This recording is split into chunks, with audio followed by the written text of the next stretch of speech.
Welcome to the 84th episode of the New Ventures podcast. I am your host, Sanjoy Sanyal, the founder of Regain Paradise, a boutique climate finance firm and a visiting fellow at the Cambridge Judge Business School. Our guest for today is Rutang Thanawalla, a specialist risk advisor with a focus on sustainable and climate finance. In this episode, we will discuss the topic of climate risks for financial institutions in the emerging world. Welcome, Rutang. A pleasure to be on the podcast, Sanjoy. Thanks for having me. Rutang, tell us a little bit about your background to start us off. I was born in India and did my schooling there. I then went to study abroad and completed my first degree in the US, and then came to the UK for postgraduate studies at the London School of Economics, and went on to complete a PhD in financial maths at a Scottish university. I'm now settled in the Greater London area, which is home for me. Wonderful. That makes two of us from India. Where did you grow up in India? I did indeed, yeah. I'm a Mumbaikar by background. I did my schooling there, and that's after school I went to study abroad. Oh, lovely. I actually started my financial industry career in Mumbai way back in 1991 with an organization called ICICI, which was India's premier development financial institution. Worked there in asset financing and project financing for close to a decade, actually. And we'll talk actually about Mumbai later on in this podcast. It's really nice to know you grew up there. But let's talk a little bit about your professional journey. Was that entirely in financial risk management? So I have been in financial services for over 23 years on a string of full-time roles, which I'll tell you about in a second.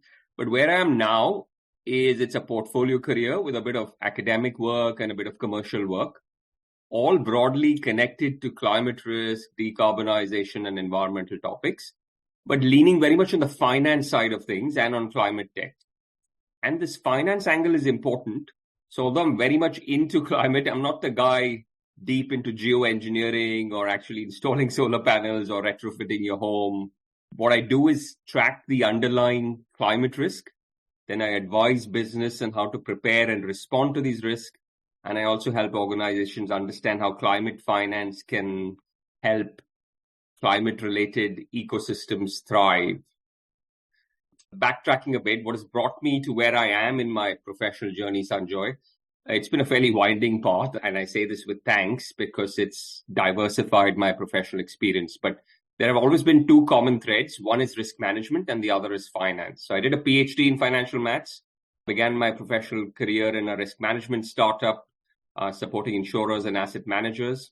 Then moved to a credit rating agency, Fitch, which many will know is one of the top 3 credit rating agencies. Then I spent several years, almost close to a decade, in 2 emerging market-focused banks, HSBC and Standard Chartered, where I led, amongst other things, stress testing. And scenario analysis, which we're going to talk about today, is an integral element of that. And then about 5 years ago, I joined Deloitte UK as a director in the consulting arm, where I led our climate and sustainable finance proposition. So lots of different roles, but I'd say there are 1 or 2 common threads to my career so far, and these are risk management and finance. And now I've set myself up for a bit of a portfolio career, as I said, academic and social enterprise, but also some commercial endeavors, where I am affiliated with the London Institute of Banking and Finance. And on the commercial side, I'm a strategic advisor to emerging market institutions, advising them on their climate risk and decarbonization journey. And as you'll be aware, there's a lot of interest in climate tech now. So I'm also partnering with climate tech firms and looking to support corporates or financial institutions on that decarbonization journey, typically on the analytics side. And that takes us nicely to climate scenario analysis, which I believe is the focus for today. And I'd like to think it's an area that I've built some expertise on over the years, having done similar things at banks and led some cross-industry initiatives. So a broad-based overview, but hope that provides a good perspective. It does provide, and I think you're the perfect person for this conversation, which is around climate risk assessment with your broad experience in financial risk management and then your interest in climate, obviously. Rutang, before we get down to me asking you questions, let me explain some basic concepts to our audience about climate risks so that, when we talk about more difficult topics, with you. They would have a foundation to build on.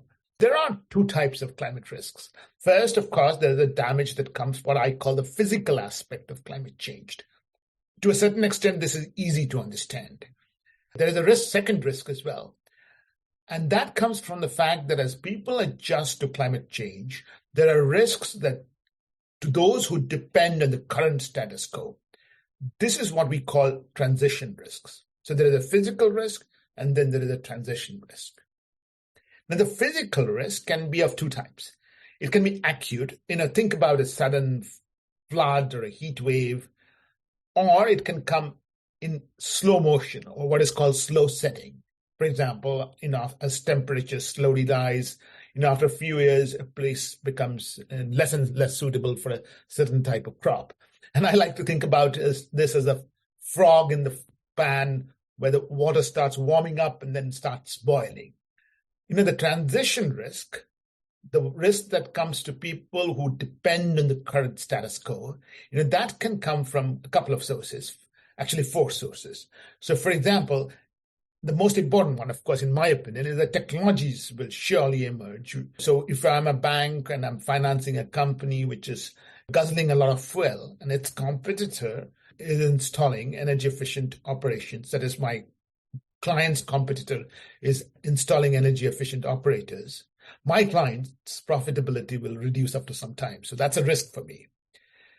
The other thing is customer preferences are going to change. So if my client is, for example, focused on fast fashion, we're going to talk a little bit about this in the podcast. If I were a banker, I would probably have a chat with the client about, is your end user, that is customers in the Western world, are they discarding fast fashion? And what does that mean to you? If I were a treasury officer in a bank, for example, I would be a little bit worried about how investor priorities of the institutional capital, which provides me long-term debt, equity, are they changing? Are they incorporating climate considerations? And then, of course, there's the government policy, around regulations, around promoting certain types of businesses and discouraging types of business and so on and so forth. So transition risk, the way it comes is, it can come from technology changes, it can come from customer preference changes, those two are kind of market changes, and then it can come from the shifting demands of institutional investors and changing government priorities and policies. So that's the way often when I do these sessions in banks in the emerging world, that's the way I kind of introduce these concepts. And with you, we have the unique opportunity of diving into this in far more detail. My first question to you, Rutang, is that have you seen all these risks play out in real life? Oh, yes, it's very real. For physical risk, just think about the increased flood risk in the West. We've seen floods in parts of Europe recently. And of course, we know, there are more violent storms and hurricanes in North America as well.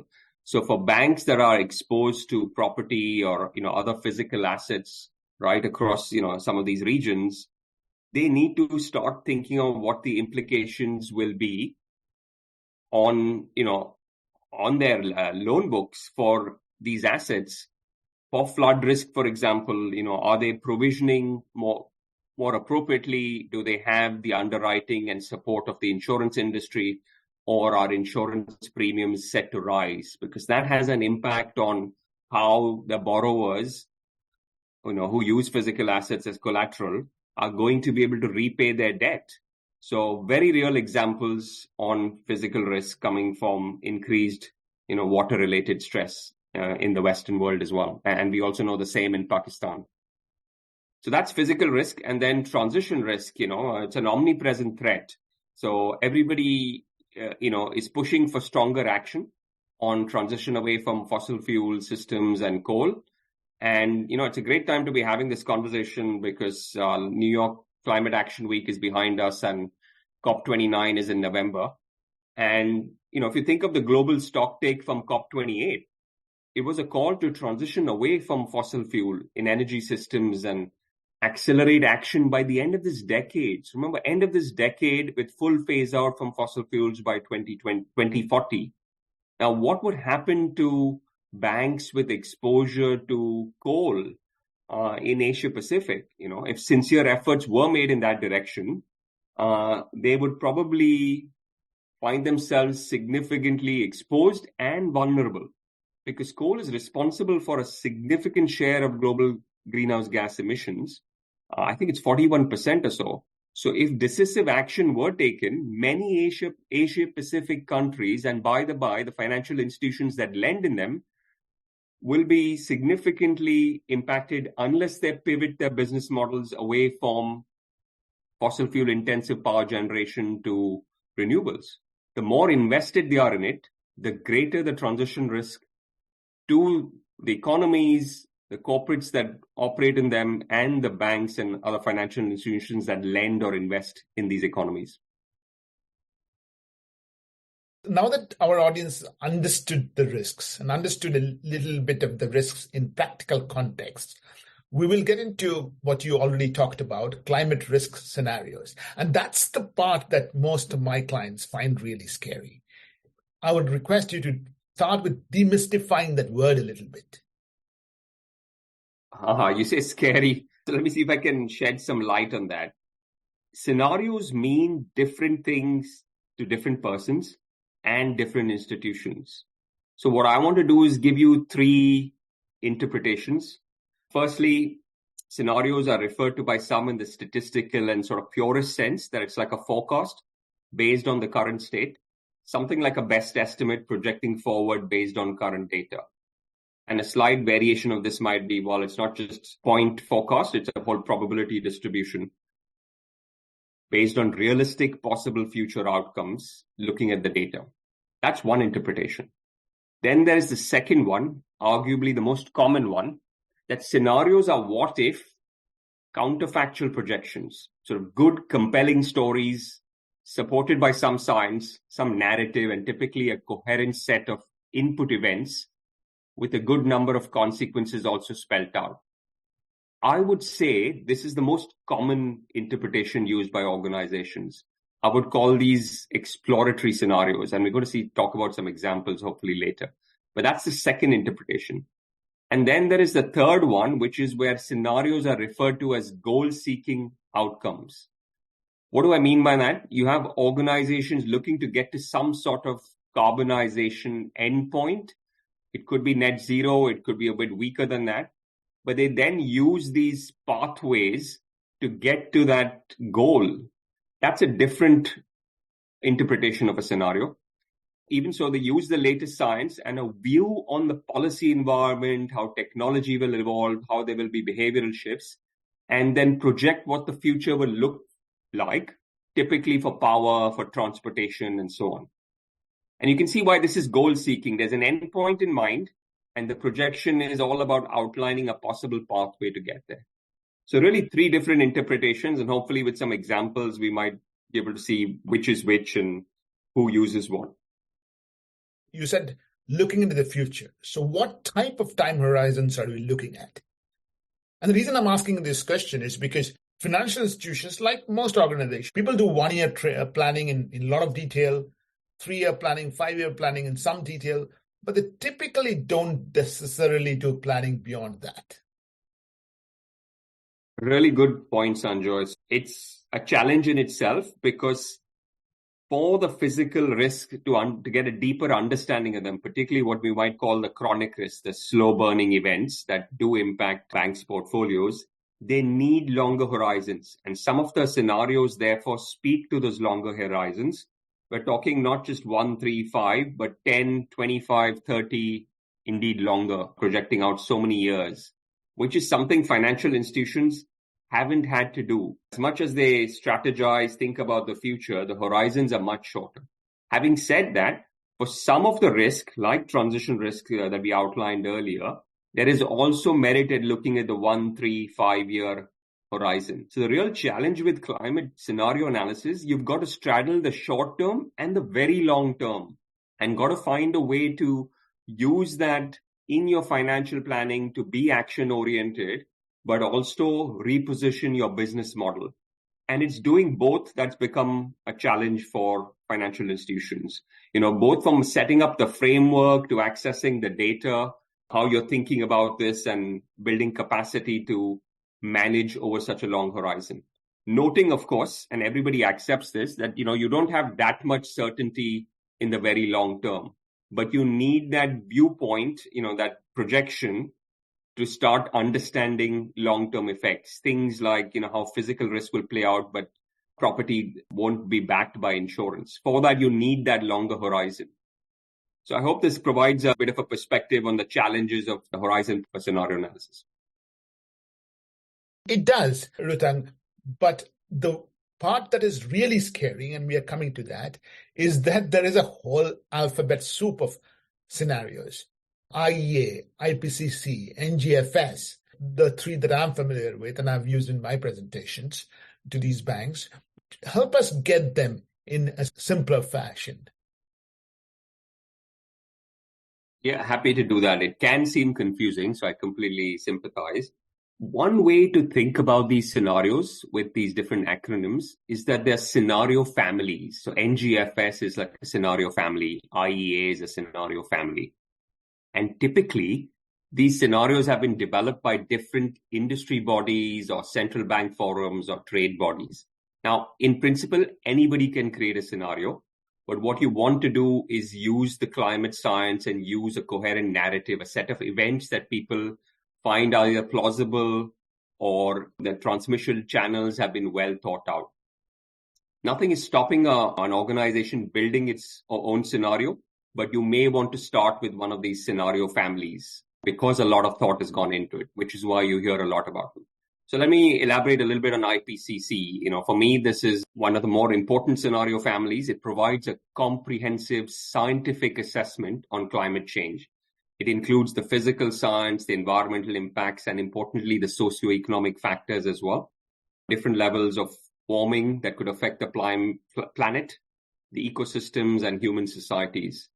And how it works is IPCC reports synthesize thousands of peer-reviewed studies and then offer global projections under different emission trajectories. They are, what I called earlier, an exploratory scenario family, but they're based on peer-reviewed science and, interestingly, very intelligently crowdsourced. That's one way to think of IPCC. Then there is the IEA, which focuses, it's an industry body and they've been producing scenarios for many years, and now with a greater climate focus. They focus on energy systems, encompassing the entire life cycle of the energy production process, from fossil fuels to renewable sources. They emphasize sectoral decarbonization, so transport, power, buildings, etc. If you want to set targets on your own portfolio as a financial institution, as a corporate, you may want to use the IEA scenario because they provide actionable pathways for achieving global energy transition. And I'm glad the way you categorized it, because that's my understanding as well. IPCC is really the more all-encompassing emission pathways that, as you discussed, it's got the high emission pathways, which is words that our audience should start getting familiar with. RCP 8.5, I think that's the one. And then the medium one, which is, I think, what is probably playing out in reality in some way or the other, the RCP 4.5, I think, and the RCP 2, which is probably the goal, but it's not good, is not happening at this point in time. Is that the kind of right thing? And then the IEA, which you described as I liked it the way you said it, energy sector focused. NGFS scenarios are the scenario families the central banks across the world have come together to develop, right? And that's quite interesting because it has a couple of other elements to it as well, right? Yeah, absolutely right. So let me see if I can shed some more light on NGFS because it's quite a mouthful. So NGFS stands for the Network for Greening the Financial System. It's a consortium of central banks that have put these scenarios together. They do draw on the work of IPCC and a substantial amount of climate science. At present, I believe they have up to 7 climate scenarios out. And these scenarios are very useful for financial institutions. It's a great place for them to start because they describe how economies might evolve under different assumptions. So very importantly, they combine the transition risks and the physical risk and the macro financial developments under these risks. And they use established or recognized frameworks, or you might call it transmission channels for capturing cause and consequence. And this makes it a lot easier for financial institutions, who want to think about the P&L implications, balance sheet performance, etc., under these projections, these exploratory future worlds, if you want to call it that. And so they've been adopted by many financial regulators now right across the world as a good starting point for climate risk management and also scenario analysis. What I find interesting about NGFS, and maybe you can elaborate on this a little bit, is the orderly-disorderly angle to it, right? So if you do things in a planned manner, then maybe your transition risks kick in early, but your physical risk kind of goes down over time. But if you do it suddenly, then your transition risks kick in later, but your physical risks go up. I think that's very interesting. And maybe you want to sort of dwell on that for a minute. Yeah, it connects back nicely to, your explanation of transition risk earlier as well. So there's a very wide berth of transition risk to consider: policy frameworks, subtle changes in technology, behavioral shifts, and so on. And what these different scenarios do on the transition risk side in the NGFS family is they recognize the velocity of that risk. How quickly can things change? One election, one piece of legislation, one trend or movement, wider public. These can massively alter the future trajectory of future business earnings. And so you must give regard to the pace of transition. And the different scenarios in the NGFS family will touch on that pace at which the transition risk plays out. Exactly. Things can change suddenly or things can change slowly. I'm going to summarize before we get into the example, which I know is going to be very interesting, of how these scenarios can be interpreted or implemented by individual banks. Let me just stop here and just reflect on what you have said for a few key highlights. So number one, scenarios, when I sit with clients, they sound scary, but it's thinking about the future in conditions of uncertainty. And actually, if you think about it, whether in our individual lives or in the lives of our organizations, we are always taking decisions under some degrees of uncertainty. When a business person is setting up a factory, he or she does not exactly know what the market for the product is going to be. You make some assumptions, you start with some discussions with customers, but you really never know. I think what makes the difference between the usual thing that we are all comfortable with, which is making decisions under some amount of uncertainty about and climate risk, is that I'm going to quote this back to our audience, what Rutang said, the time horizons can be both short-term as well as long-term. And one does long-term, one is talking about not 10 years, but probably 20 years from now. Now, that's something that financial institutions or organizations of any sort have not yet been comfortable doing. So that's the one skill set probably one will want to build up. And then, we've explained the three scenarios or the three scenario families. We talked about IPCC, which is probably the most fundamental one. And then we've talked about in the energy sector, the importance of IES scenario families. And then for the financial industry, particularly the NGFS scenarios become important because they talk about not just the risks that can play out, but the time frame in which the risks can play out, the velocity, as Rutang said. With that, we'll go ahead and try and apply these still theoretical concepts, in my opinion, to real life scenarios. Now, Rutang, we're going to do it in a fun way. You and me are going to be on a flight from UK, if you may, and we'll be traveling all over the world. We will be sitting down with bank officers in financial capitals in the emerging world and discussing these risks. Of course, we'll travel business class, champagne and orange juice, and that type of stuff. You're up for it? Sounds good, Sanjoy, especially if there's good food, drinks, and sights to accompany us on this world tour that you're taking us on. Ho Chi Minh City, we are here. The financial capital of Vietnam, probably Asia's, the emerging world's most successful story. And somebody asked us to apply these concepts to our banks, and all these banks in Ho Chi Minh City have large portfolios in the iron and steel sector. It's the manufacturing capital of the world after China, How will you do that?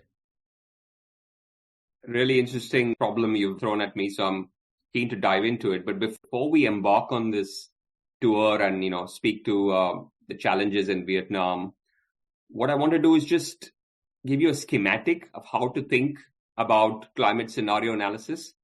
Of course, there's no unique way to define that, but I found it very handy to think of it as anchored on 6 key steps. What are they? Number 1, risk identification. Number 2, risk assessment. Number 3, risk measurement, by which you might mean qualitative or quantitative modeling. Number 4, strategic response to risk. Number 5, risk integration. And number 6, risk reporting and disclosure.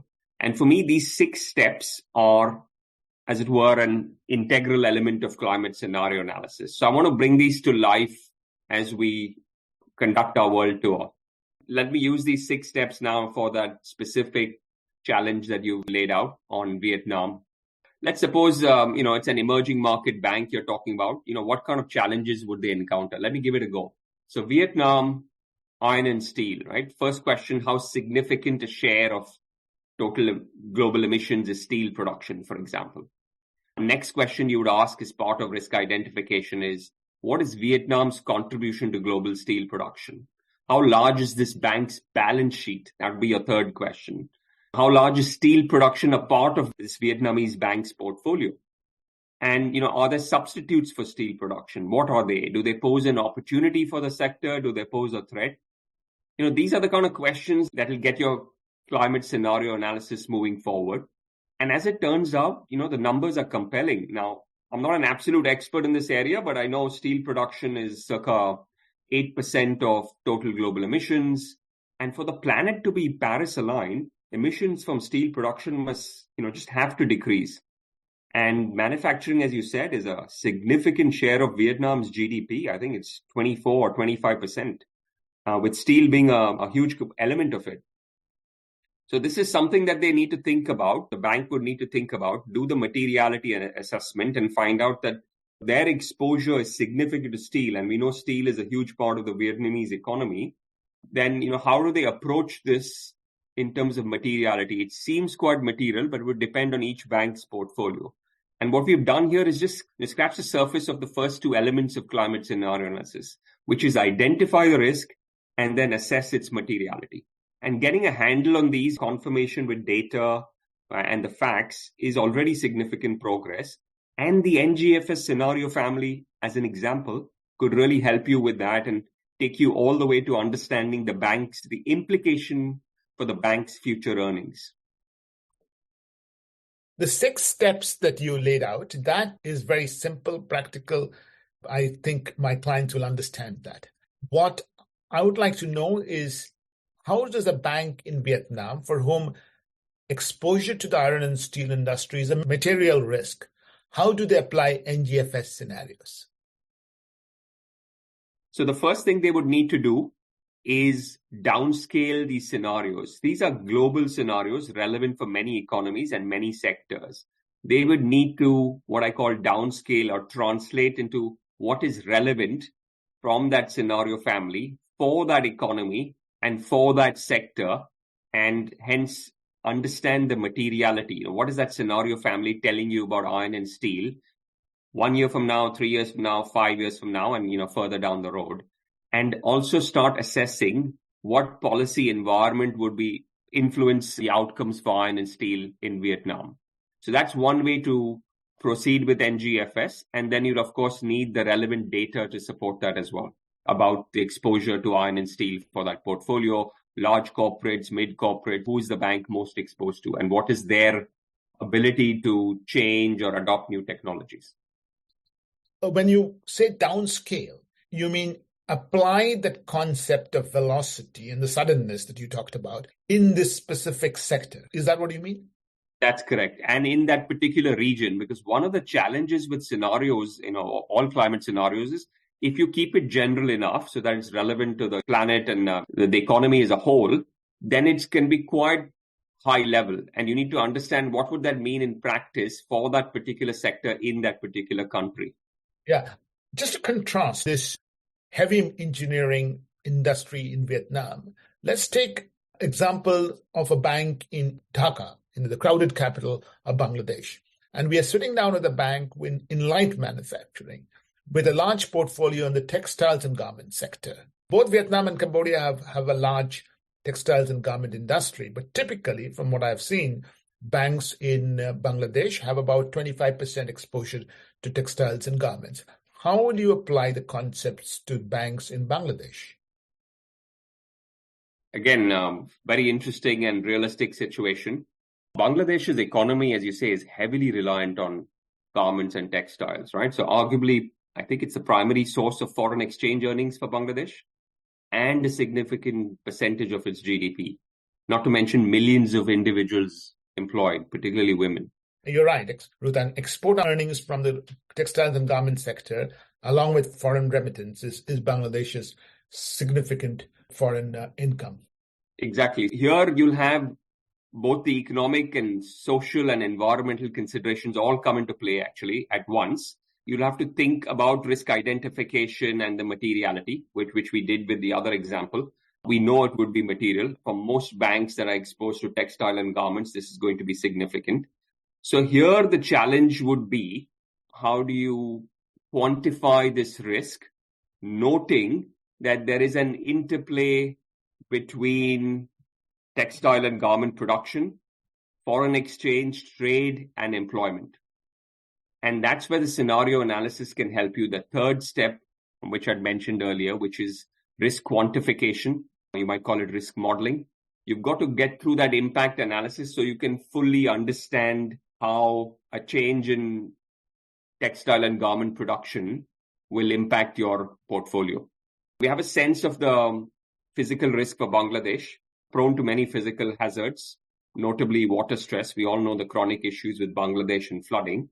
But you've also got to think about the entire value chain of textile and garments and also transition risk. So suppose stricter environmental regulation is imposed internationally because of a greater awareness and demand for sustainable textiles and garments, right? So they want to abolish fast fashion, for example. Because of the intensive use of chemicals, shift towards sustainable behavior, this could fundamentally impact demand for textiles and garments from Bangladesh.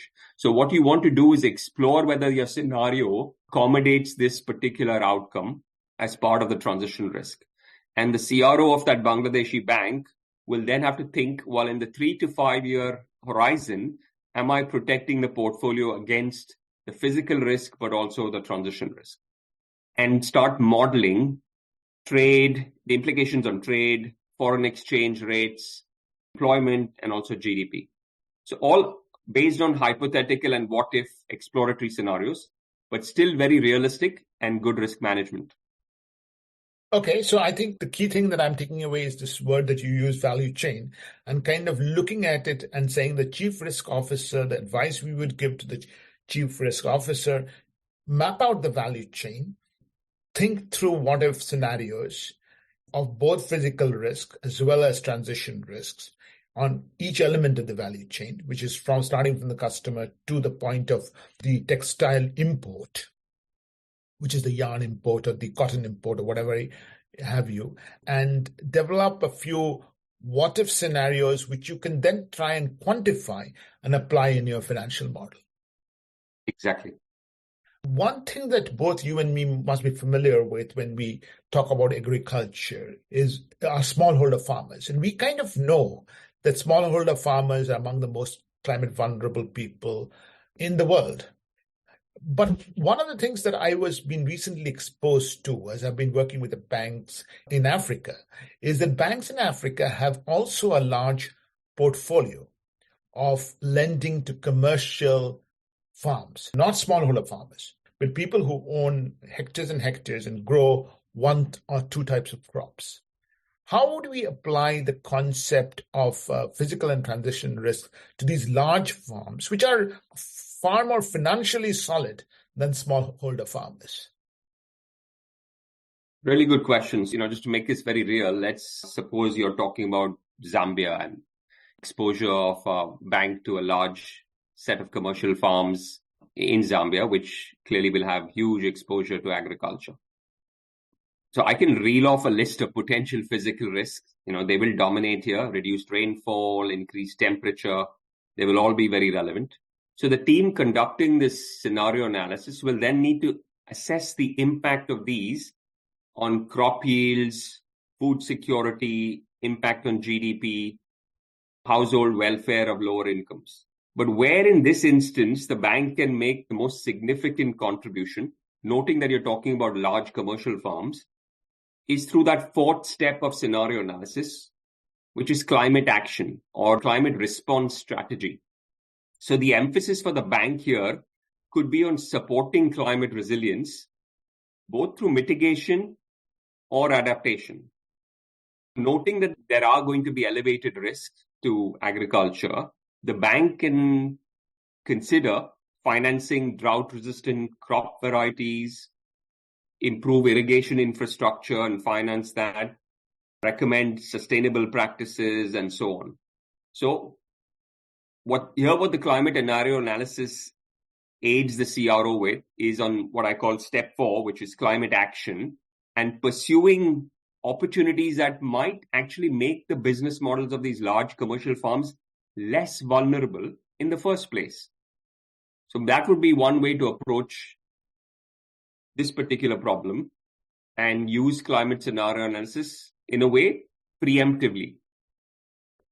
Very interesting. One of the things that strikes me as you speak is that most interventions in agriculture, for example, is what is called cross-cutting. That's the word I think IPCC uses. That is, it can do both mitigation and adaptation. Drip irrigation, for example, can reduce emissions, but also help in adaptation in the sense that when there are long-term droughts and so on and so forth. So that's really interesting. We're coming to the end of the podcast, and we are coming to the end of our journey as well. And we're going to end with the country which you began from and where I began my career from as well, which is the busy capital of Maharashtra, the financial capital of India, Mumbai. And we are here in Bandra Kurla complex, which is where all the banks are. Banks in India, both residential and commercial property. What would we discuss with them? Indeed, Mumbai, so full-on action city, commercial city, and a coastal city at that on the west coast of India. So if you're thinking about climate risk implications and talking to the CRO here, it's easy to see what the principal physical risk hazards might be, right? For Mumbai, it's water stress. It's right up there. Flood risks to more stormy weather, longer-term rising sea levels. So these would feature in the exploratory scenarios of IPCC, NGFS, and so on. So the banks should draw on the appropriate scenario family and zoom in or downscale the risk implications to their property portfolio. Now, I would not expect demand for Mumbai property to drop off suddenly, nor is the technology sector as relevant here as it would be for some of the other sectors we discussed. So the transition risk in this example would be largely anchored on the state of environmental regulation. Now, again, I'm not an expert in this area, but I'm aware that commercial properties in Mumbai, there will be certain regulations and compliance obligations. So the bank would also want to, as it walks through these steps of risk identification, risk assessment, modeling, and climate action, they go through that exercise and then they understand what are the actual risks to its property portfolio. Are they vulnerable because the property portfolio has a certain age profile or the condition of the buildings is of a certain nature, not backed by insurance anymore, and take action on those fronts. So their objectives and the response might be slightly different to agriculture and iron and steel. What can Mumbai-based banks really be expected to do? Should they expect to provision for greater credit losses straight away? Probably not, right? So in this case, what they need to probably think about is, how do you bring more transparency to their property portfolio? How do you let their investors know that they are looking at physical and transition risks related to their property portfolio and report on it in a transparent and clear way? So the sixth step of climate scenario analysis becomes very relevant, which is how are you sharing and disclosing information that shows your investors that you're aware of the risk. It is a bustling city and property is highly valued, but square footage, frankly, has a bigger role to play than the risk from floods in Mumbai. So they need to be realistic about what kind of action they need to take. And the municipalities or the councillors there are more likely to progress climate action on the environmental policies that will support the banks longer term. So in this case, their focus would probably need to be on disclosures and reporting at this early stage. And of course, they can also get involved in advocacy, right? They can support stronger environmental regulation because it helps the tenants, it helps the homeowners, but it also helps their own portfolio. But they need to be less worried about some of the immediate near-term impact than they would for other sectors. So I hope this analysis helps. It's an interesting example to leave it on, action-packed commercial city of Mumbai. Yeah, very interesting. I think what you're saying is that if I were a bank manager in Mumbai, I would start by disclosing the types that are, first of all, stating clearly in my annual report or whatever, we are looking at these risks and start discussing them. It is less important for us to do the valuation analysis that you talked about in Bangladesh or in understanding the specific climate risks with a large commercial farm producing an agricultural crop, because some of these risks are a little bit known and both developers and regulators, that is building regulators and the municipalities are taking action around it. The important thing is to disclose and make people aware. Entirely agree. Lovely. Do you have any questions for me? I do, Sanjoy. So you've been speaking to financial institutions right across the emerging markets in Asia Pacific and elsewhere, and for many years. It would be interesting to know if you have seen significant acceptance of climate risk and climate action being taken by banks in the last, say, 3 years. Do you feel at the start of the journey? Do you feel they appreciate the risk involved and are taking action, or well progressed?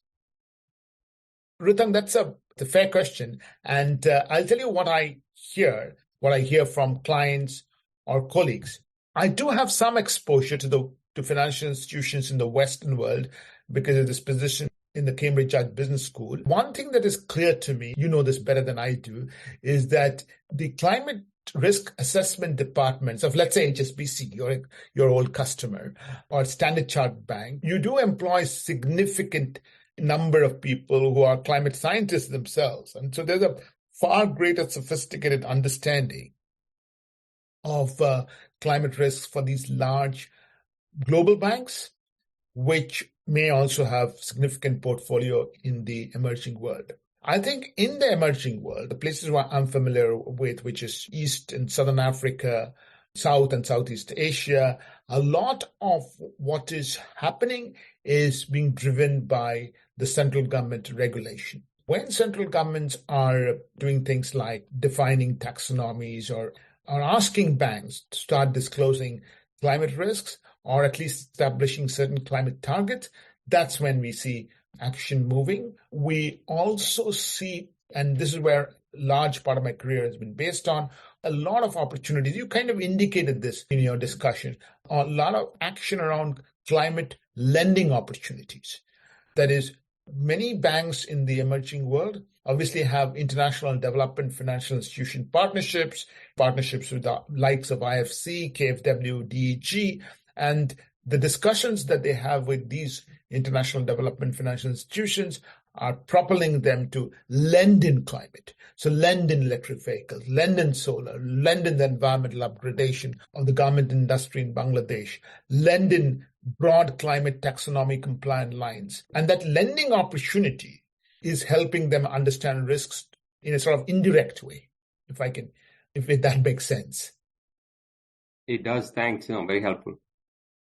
Obviously, Rutang, what we really want is that people from the emerging world, the banks in the emerging world, reach out to you and you actually work with them, not in a make-believe way that we did today, but in a real way, that you get to these places and you work with them.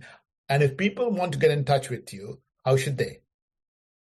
That would be lovely. Can be reached on LinkedIn. I think that'll be easiest. So my full name is somewhat unusual, so you will find me there. I can also be reached on email. So do please reach out. I'll be very happy to support and partner you on this journey. And we will have Rutang's full name. It's not that unusual. It's Rutang Thanawalla. And we'll have his LinkedIn profile and his email in the show notes. With that, thank you very much, Rutang. Thank you. Pleasure to be here. Thank you for having me.